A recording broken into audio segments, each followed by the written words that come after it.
Γεια σας παιδιά.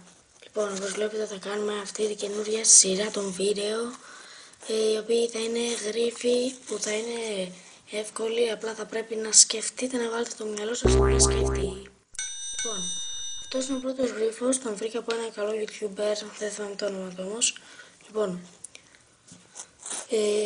υπήρχε μία βίλα και σε εκείνη τη βίλα είχε γίνει μία δολοφονία. Και οι μάρτυρες και οι υπόπτοι είναι τρεις. Ένας είναι ο σοφέρ, ο οποίος δήλωσε ότι εκείνη την ώρα της δολοφονίας ήταν στο αμάξι και περίμενε τον ιδιοκτήτη της βίλας. Δεύτερος ήταν ο σερβιτόρος, ο οποίος δήλωσε ότι σέρβιρε στην κυρία του σπιτιού. Και τρίτος ύποπτος ήταν η μαγείρισα που λέει ότι εκείνη την ώρα ξεφύλιζε ένα βιβλίο και ήταν ανάμεσα στη σελίδα 21 και 22. Εσείς θα πρέπει να σκεφτείτε και να γράψετε κάτω στα σχόλια ποιος πιστεύετε ότι ήταν ο δολοφόνος και να αιτιολογήσετε την απάντησή σας.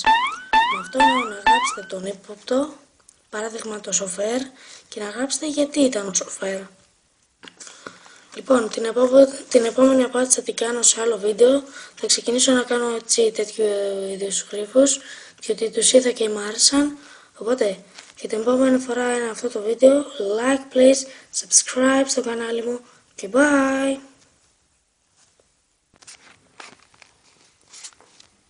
Λοιπόν, αυτό το βίντεο επίσης θα είναι, sorry που ήταν μικρό. Like, subscribe και bye!